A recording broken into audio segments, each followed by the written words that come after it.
Greetings and hello, Kaiserly Philip V here. And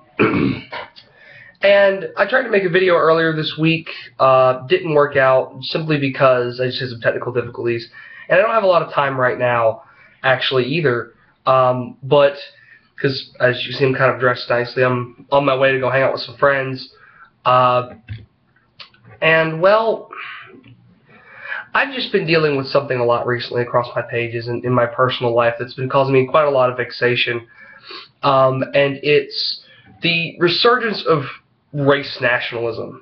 You know, and I'm saying this because I don't want people to think that I simply, am against white nationalism. I don't like black nationalism, Asian nationalism, any kind of nationalism, really. I think it's egregiously unhelpful to any kind of geopolitical discussion or any kind of building of any sort of order that is going to be beneficial to humanity in the long run, or to us in particular as Catholics. I just don't think in the long run it's helpful. Me personally, I am sick and tired of dealing with this subject. I really am. I'm genuinely just done with it. I am so 100% done with it, because I've dealt with it day in and day out for months now, and ever since I became a traditional conservative, I've dealt with it, because traditional conservatism was marked by being historically conscientious, intelligent, willing to be active, but yet still disorganized. We were scattered. We were divided along certain sectarian lines, but there was an intellectual flowering going on. And then the fascists were let into the group. I'm not sure how it happened. I'm not sure of the inner workings of it. Maybe it was just kind of a paradigm shift. It just kind of happened. The fascists, the race nationalists, all these guys started creeping in. They started getting positions of authority. They started seizing the movement. They started, particularly the young people suffered the most. They were just outright seduced by these, all of this, and to me, it's rather distressing. I lost personal friends to this, and guys who were staunchly opposed. They love their countries, they love their cultures, they love their people, but they were opposed to any kind of nationalism or race supremacy. They were absolutely opposed to it. Now they embrace it with open arms. If you follow me enough, if you're aware enough of my, work with the page and things, you've seen me talk to some of these people. You've seen me interact with them on a regular basis, and I'm sorry if I sound a bit froggy. I am dealing with a head cold. But I feel like this is just a subject that's too important for me not to talk about. I've particularly seen a lot of the nationalist youth front recently cropping up all over the place. And I've been watching some of their videos. I've been studying them. I've been seeing what they actually believe about things. I've run into the standard red flags already. The good guys lost World War II, the Jews control everything, yada, yada, yada, so on and so forth. It's interesting. If you dig far enough into any radicalism of any political ideology, there's always blaming the Jews for something. Jack Chick thinks the Jews control the Vatican. Communists think the Jews are behind capitalism. The original Marxists thought the Jews were behind capitalism. And they were behind all of that because they were the bankers. Far-right socialists and capitalists seem to think the Jews are behind communism because one or two people in the Communist Party may or may not have been Jewish. It's just one of those things. Just I'll let you simmer over that. Karl Marx was an open anti-Semite. I'll just let you kind of simmer on that one. But facts don't matter for these people. They've already been ensorcelled by the marching bands, the music, and the banners, and their mental comprehension doesn't go above that. You just show them a pretty picture of Adolf Hitler in a military uniform he never actually wore, and Hello? Oh, that was weird. That's as far as their mental capacity goes. So, really, in dealing with all of this, in addressing this, I've dealt with a lot of this over the past few weeks, and really I'm just fed up with it. I want to move on from it. I've been really inactive in the last couple of weeks because finals week, and because I'm trying to get more involved in my local community and in my college community. I want to be active. I want to be helpful, particularly for Catholics on campus. That's what I want to do. I want to be involved in all of these different things. And, it's rough because it feels like the only time I ever come on the page is when I'm trying to refute these people. Because everyone I've made an admin won't do anything. So, I've actually removed people from being admins because they never do anything. I'm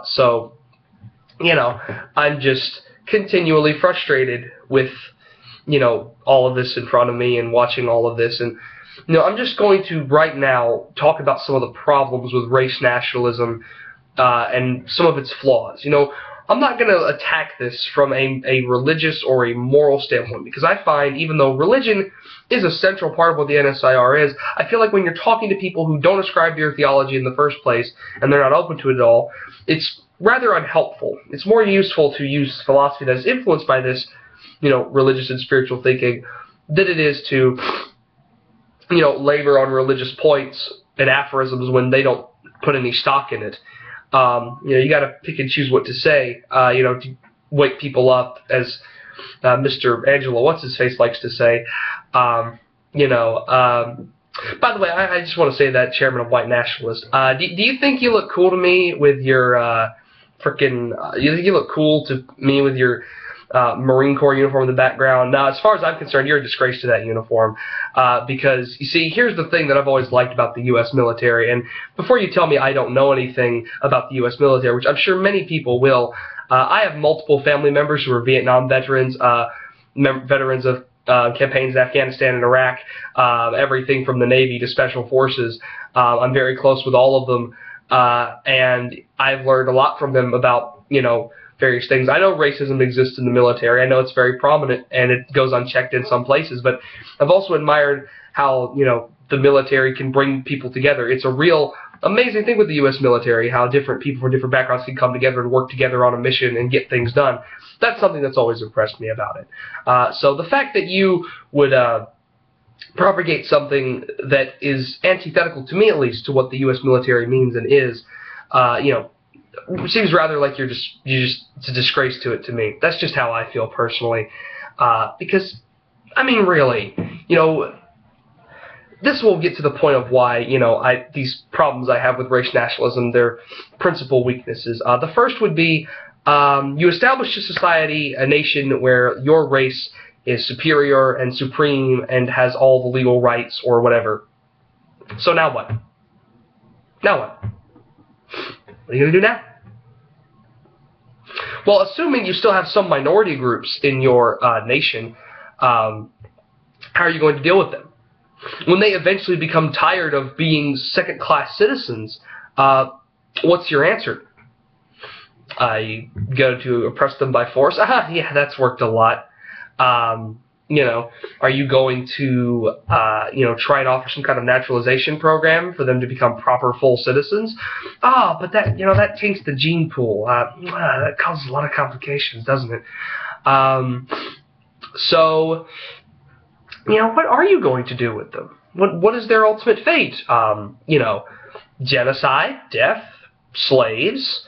Yeah, I'm quite certain in areas where non-white groups are a majority, that's going to go over very well. These are questions that need to be answered. Second question would be, let's assume let's take Europe for example. Let's assume every single European country is nationalist out the wazoo. Like, Franco, a full resurgence of Franco is Spain, Vichy France controls all of France, Nazi Germany, fascist Italy, Croatian Ustasia. Let's just assume that has happened. They are the dominant reigning powers in Europe. So how long before they don't get along?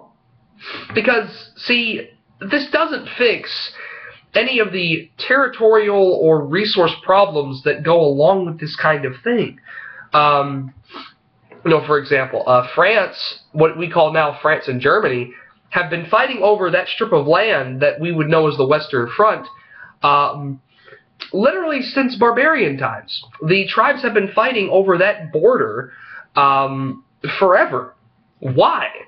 Because of resources, and because they need them, and because of, living space, I guess, because they want it, How exactly do nationalist governments fix this? Are you going to have an open border policy between France and Germany? But French people and German people aren't really ethnically the same. At least the Nazis didn't think so. So, Germans are still the master race. So, assuming Germany's running on National Socialism, they're going to have a really hard time, selling that. They're going to have a really hard time selling them on that, How long is it going to be before problems emerge,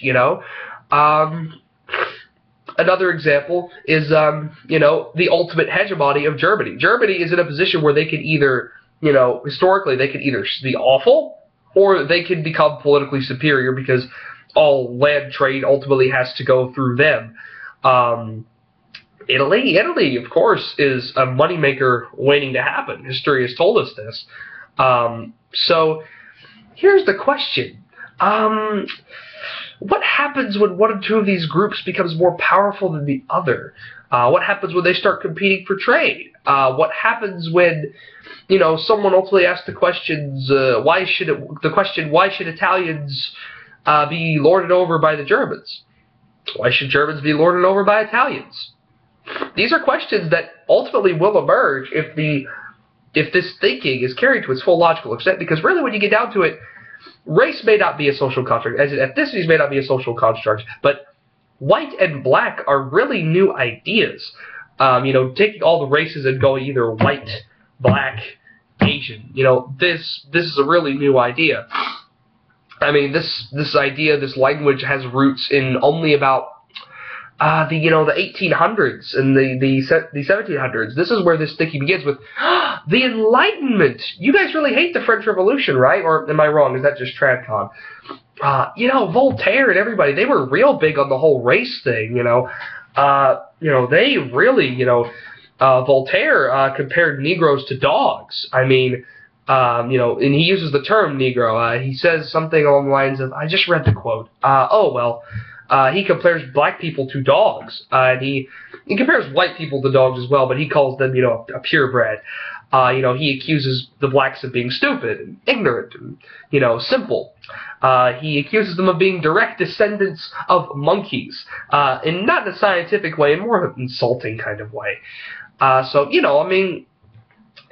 These are, you got to go back to, looking at some of that, just how historically conscientious are you? At what point, when these nationalist confederacy emerges, at what point do they start getting along? At what point do they cooperate? As long as there's an external enemy? But what if there are no more external enemies? Well, then what are you going to do? You say a struggle is a necessity for a healthy society, but if there's no overarching force of unity among this confederation, then how exactly do you intend to keep it together? Even if you create a nationalist government in the USA, that produces its own problems. The USA is an ethnic melting pot. If you start fostering these ideas, other ethnic groups will start looking to their ethnic roots, and they will reach the same conclusions you did. They will want this, that, and the other, and you have to decide whether or not to give it to them. This really goes back to what I've been saying, is that, nationalism is ultimately dressed up, gussied up, intellectual tribalism from the barbarian ages, just thrown into the modern world, and gussied up with fancy language and aphorisms and pseudoscience to make it seem civilized and, eloquent. But the fact of the matter is, do you notice you don't know who the Suebe are? Or the Samnites? You probably don't know who those people are, do you? The Dacians. No, you don't know who they are either? Maybe you know the Parthians or the Seleucids? Oh, maybe the Carthaginians. Familiar with them? No? Not really? Not super? What's that dominant force that you guys really like but know next to nothing about? Oh, right! Rome! Man, they must have had they must have been super white. No. Murals from the Augustan period depict most Romans as having olive skin and dark hair or swarthy complexions. They must have racial apartheid, though, right? No. They had an overarching system of citizenship where you gained citizenship in the empire, and with that brought certain rights, and it was not delegated by means of race. With newly conquered peoples, it was much more hesitantly given out, but it wasn't really restricted to just white people. Otherwise, there would have been no, North African Romans. Maurice of the Theban Legion never would have become commander of a legion, most certainly. Just lots of examples in Rome of, these, these racial intermingling of all this, they had this unifying principle, which was Rome, the emperor, Senatus Populusque Quintus Romanus, descendant and people of Rome, Roman civilization. They had a focal point of unity which brought them all together. Ultimately, nationalism can't solve this problem because the only unifying feature is the race. But who is in charge of the race? Who is to say who should lead the race? The best and the strongest? So what you're saying is barbarian tribal politics, right? The strong guy comes over, kills the weak guy, and takes over. There's been no example of outside foreign parties getting involved in this and taking advantage of the situation because ultimately, ideology hardly ever pays the bills, but money pays the bills, and weapons are really good for shooting your enemies with, and it's always nice to have a highly advanced or just willing foreign power there waiting to help you out. That's always a boon. What's a good example of that? Right, British Empire, the African tribes, the Romans and Gaul, taking sides in the tribal conflicts to better assert their own political dominance. Yeah, man, those Gauls, they were really united on that idea of white race. It was a strong man, Vercingetorix. Vercingetorix was the guy who brought the Gauls together. What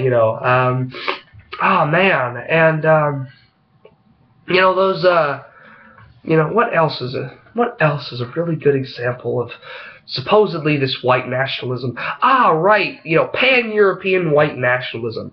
That lovely little abomination that never existed, never will exist. You notice when the Germans kind of became the overarching force in Europe through the Holy Roman Empire, they didn't call themselves the Holy European Empire. It was the Holy Roman Empire. Do you happen to notice that there is no point in European history in which all of the white people are in one big happy family? You notice that doesn't happen? Ever? To quote Joseph, my friends are saying, it's never been done before. We can certainly do it if we just try hard enough. Well, I want to introduce you to somebody named Joseph Maestri. Joseph Maestri says that, if you take a dice with the numbers 1 through 6 on it, okay, 6-sided die, and you roll it, and you keep rolling it, and you keep rolling it, and you keep rolling it, and you keep rolling it throughout the whole course of human history. You've examined it, there is no number 7, but you keep rolling it, and you keep rolling it, you're not going to roll a 7. Throughout human history, there has never been, never will be, a pan-European white nationalist group. It doesn't exist. It has never existed. It cannot exist. The only thing that unites people is a focal point of unity. That is, a monarch, a strong man, or ideas, an ideology. I hate to use this example, but communism. Communism, brought people together to do something. Catholicism brought various ethnic groups together to do something very grand. That is Christendom, which it's really odd. There is no outside of Rome. There's no pan-European unity idea until Christendom. The idea that all of the European Catholic powers are united together as one, under the guidance of the Pope and working together for the advancement of the faith and its protection and to fight the heathen and all this good stuff. There was fighting, there was warfare, but it was much more gentlemanly than what we see today. There wasn't wholesale demolition of cities or just massive armies spanning whole borders, clashing against each other rampantly like wild beasts. Nah, they did things with a bit more class. You know, but hey, what do I know? I'm just a stupid kid in college sitting here making a YouTube video for 20 minutes now, talking to a bunch of people who are historically illiterate almost beyond repair. And I really wish that wasn't the case, because I have this thing where I refuse to believe people are inherently malevolent until I've been given proof that they are. I don't like to think people are just out to do the wrong thing. I don't think they are. I feel like everybody is in some form or another magnanimous or wants to do the right thing, even if it's just by themselves. You know, I feel like there are very few true psychopaths, very few truly evil people. I'm sure that all of the tyrants of history went to bed at night thinking, you know, trying to tell themselves they did the right thing, that they're doing the best for themselves and their people. You know, I'm quite certain of that. You know, because if you really look at history from both sides, you very rarely meet the people who are just, you know, almost epic fantasy levels of, you know, Sauron scale evil. You know, you do meet guys who have ideas that you find reprehensible and other things, you know. For instance, I find Saladin to be a monster, but, you know, to Muslims, he's a great champion of their faith. I would dispute that considering how often he fought, you know, other Muslims, but, you know, what do I know? So, really, that's just a few of the problems with, you know, nationalism having any kind of force behind it. Are you starting to see where the problems are emerging? I mean, aside from the fact there's no historical precedent, there are real glaring issues that don't seem to be solvable. And let's look at the political ideologies you probably support. Fascism. Man, that really worked well the first time. Oh, wait. No, it didn't. It did not work at all. And you could say, oh, that's because of outside forces, you know. Well, that's the thing. People don't live in a vacuum. After the Crusader states were founded, you know, in Outremer, and they got the lay of the land, they made alliances with the Muslims, with Mongols, to fight more pressing threats to the survival of the Christian peoples there. Okay? If even they can do it, you know, why couldn't fascists do it? Ah, right, because they're a bunch of romantics, you know, who get their politics from, you know, Wagner plays and, you know, novels. You know, fascists are not grounded in any more reality or in any more fact than the French revolutionaries were, or than the communists were. Because ultimately, it's based around an ideology. It's not based around anything concrete.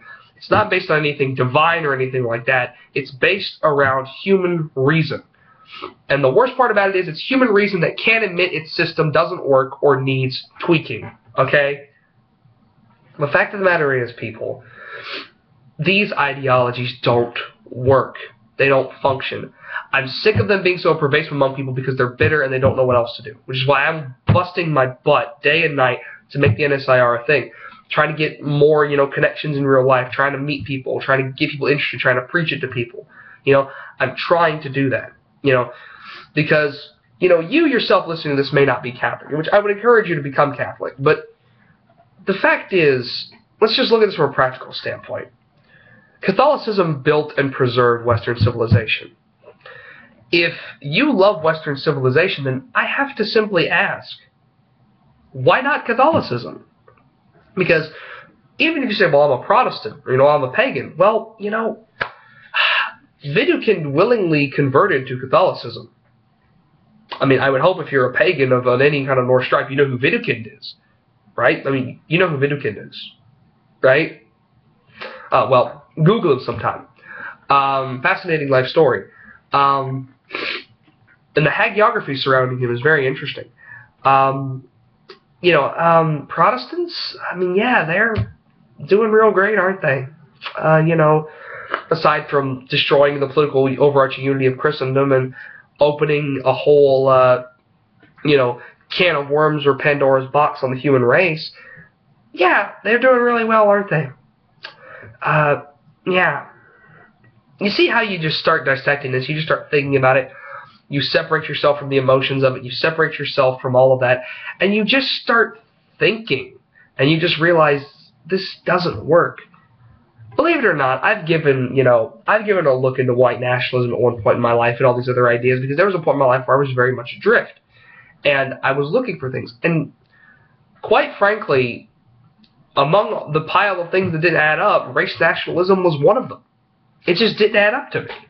Because the problems were glaring, and in the face of cosmopolitan entities like the Roman Empire or Christendom that worked far better and survived for much longer and did much more, I saw no reason to side with an inferior system.